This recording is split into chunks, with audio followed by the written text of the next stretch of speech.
아들이 1년 넘게 아버지 시신을 냉동고에 숨긴 사건과 관련해서 YTN이 연속 보도해드리고 있는데요. 그런데 아들이 아버지의 사망 사실을 숨기고 부친의 이혼 소송을 진행한 사실까지 드러나 충격을 주고 있습니다. 오늘 사회부 신기아 기자와 함께 자세한 이야기 짚어봅니다. 어서 오십시오. 자, 먼저 어떤 사건인지 설명을 좀 해주시죠. 네, 지난 1일 40대 남성 A씨가 이천경찰서로 찾아왔습니다. 변호사를 대동하고 70대 아버지 시신을 냉동고에 숨겼다며 자수한 건데요. 경찰이 아버지가 살던 집을 찾아가 보니 실제로 냉동고 안에 아버지의 시신이 비닐에 쌓인 채 들어있었습니다. 부검을 진행해 봤는데 타살 흔적은 발견되지 않았고요.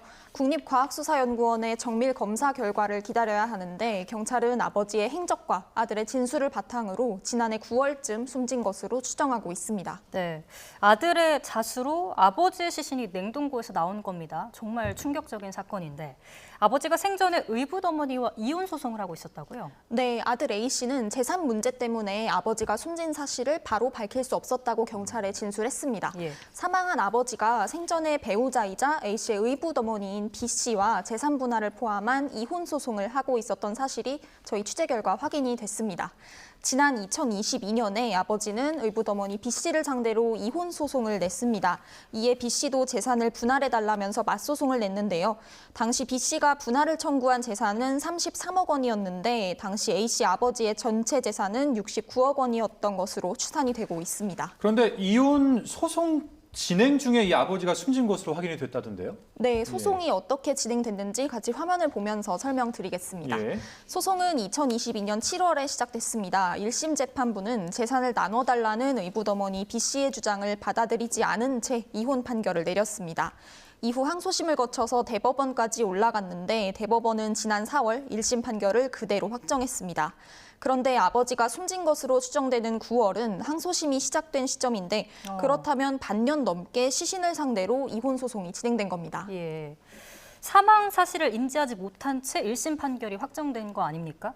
재판이 진행되는 동안 아들은 아버지 사망 사실을 계속해서 숨긴 거죠? 네, A씨는 아버지 시신을 냉동고에 감추고 아버지가 숨졌다는 사실을 주변에 철저히 숨겼습니다. 아버지를 대리하던 변호사도 저희 취재진이 연락하기 전까지는 의뢰인의 사망 사실을 알지 못했다고 하는데요. 특정 시점부터는 의뢰인을 아예 보지 못했고 소송과 관련해서는 아들 A씨와 이야기를 나눴다고 당시 상황을 설명했습니다. 의붓어머니 B씨는 남편이 사망한 채로 냉동고에서 발견됐다는 소식을 다른 가족에게 전해 들었다면서 당혹스러운 마음을 감추지 못했는데요. A씨가 아버지와 만나게 해주겠다면서 수차례 약속을 잡았다가 취소했다고 말하기도 했습니다. 직접 들어보겠습니다. 2심은 9월, 10월이 그때 재판이 날짜가 잡혀 있었다 그러더라고요. 아니 아버지 만나게 해준다 그러고 3번 약속을 했는데 다 바람 맞았어.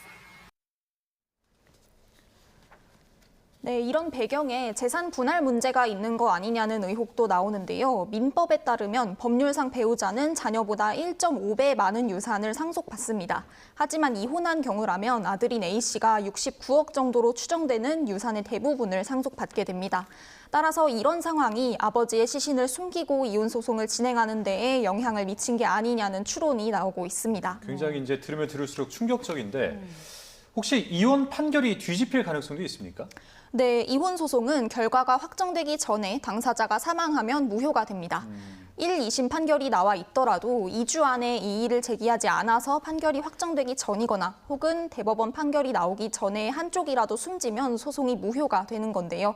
전문가들은 아버지의 경우에도 판결 확정 전에 숨진 것으로 보이는 만큼 의붓어머니 B씨가 재심이나 이혼 무효 소송을 제기하면 받아들여질 가능성이 크다고 보고 있습니다. 전문가 의견 직접 들어보겠습니다. 그 전에 사망한 게 확인이 된다면 이 이혼 판결은 잘못된 거잖아요. 이거는 무효 사유가 있으니까 재심 사유 되겠는데요. 이와 관련해 대법원에서도 B씨가 재심을 청구하면 충분히 심리가 가능할 거라는 입장을 내놨는데 다만 법원에서 직권으로 판결을 바꾸는 건 어렵다고 설명했습니다. 시신 상대로 판결이 확정된 거잖아요. 현행법에 허점이 있는 게 아닌가 이런 생각도 드는데 대법원의 입장은 어떻습니까? 네, 이런 일이 가능했던 이유는 현행 가사소송 제도에 있습니다. 함께 가사소송법 조항 보면서 설명해드리겠습니다. 가사소송법 7조에는 본인 출석주의가 규정이 되어 있는데요. 하지만 꼭 본인이 아니더라도 소송 대리인, 즉 변호사가 출석하면 재판 진행이 가능합니다. 대리인의 역할이 일단 중요했던 건데 아버지 측 대리인은 앞서 말씀드렸듯이 의뢰인의 사망 사실을 전혀 몰랐다는 입장이고요. 법원에서도 실무상으로는 대리인이 정상적으로 선임이 돼 있다면 당사자의 생존을 일일이 확인하지 않습니다. 이에 따라 대법원에서도 A씨 아버지가 사망한 사실을 알 방법이 없었던 상황이라고 해명했습니다. 법조계 안에서는 소송 절차를 좀 더 꼼꼼하게 진행해야 한다는 목소리가 나오는데요. 전문가 의견 직접 들어보겠습니다. 당사자의 어떤 신원이나 사망 여부, 생존 여부를 사실 더 확인해야 된다? 우리가 자적적인 노력을 할 수밖에 없는 부분인 것 같고요. 대법원은 당사자의 출석 의무를 강화하거나 판결 선고 때 당사자가 반드시 출석해야 한다는 조항을 마련하는 것을 상정, 즉 가정해서 생각해 볼 수 있지만 이 사건을 염두에 두고 모든 사건에 적용되는 조항을 개정하는 것은 신중하게 접근할 필요가 있다고 밝혔습니다. 앞으로 제도에 변화가 있을지 관심이고 또 만약에 A씨 아버지가 숨졌는데도 자신이 소송 당사자인 것처럼 A씨가 자기가 당사자인 것처럼 꾸며서 법원을 속인 것으로 드러난다면 소송 사기죄에 해당할 수도 있는 분석도 있습니다. 그만큼 이와 관련한 경찰 수사 결과도 어떻게 나올지 주목되는 상황입니다. 알겠습니다. 여기까지 듣겠습니다. 사일부 신규혜 기자였습니다. 오늘 말씀 고맙습니다.